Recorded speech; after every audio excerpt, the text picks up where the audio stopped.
তুমি প্রেমিকার পিছনে ঘোরো, 15 বছর বয়স তোমার, 20 বছর 22 বছরে বাইক লাগবে তোমার।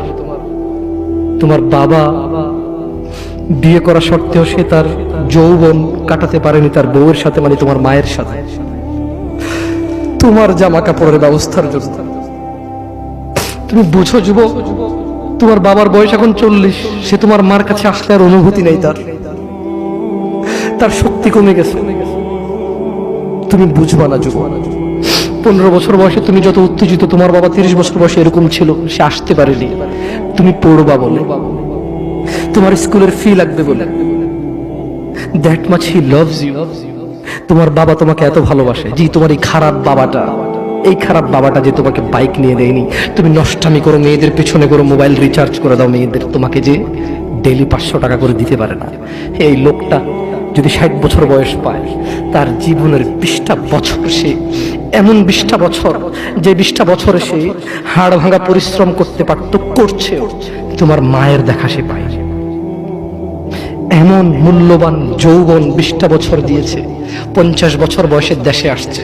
তুমি বিয়ে করে বউ নিয়ে আলাদা থাকো, তুমি বিয়ে করে শ্বশুর বাড়িতে যাও, তোমার বাবা দেশে তো আসছে, তার যৌবন আর নেই, তার ওই সুখ স্বাচ্ছন্দ্য আর নেই। তোমার যৌবন তৈরি করেছে তার যৌবন দিয়ে। এই মুহূর্তে কোটি টাকা দিলে কি সে যৌবন কিনতে পারবে? তোমাকে তোমার বাবা এত ভালোবাসে, আর আল্লাহ বলছে তোমার এই বাবা, যে বাবা ঘুষ খেয়ে তোমাকে মানুষ করার চেষ্টা করে বিদেশে পড়ালেখা করানোর, যে বাবা এই এলাকার চেয়ারম্যান হতেই হবে, না হলে নয়, এতগুলো মানুষের দায়িত্ব নিচ্ছে, অথচ সে নিজেও জানে দায়িত্ব পালনে সে ব্যর্থ হবে, শুধু তোমাকে R15 কিনে দেওয়ার জন্য, শুধু তোমাকে বিদেশে পড়ানোর জন্য।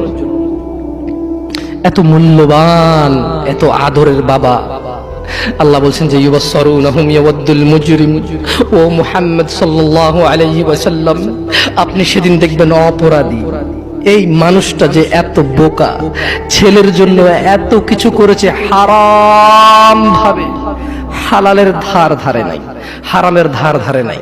জি, আপনি আপনার ছেলেকে ভালোবাসছেন, শুধুমাত্র অপরাধী হয়ে মৃত্যুবরণ করার কারণে আপনি আল্লাহকে বলেন, ইয়া আল্লাহ, আব্দুল্লাহ রে নাও, জাহান্নামে ফেলো, আমাকে ছাড়ো।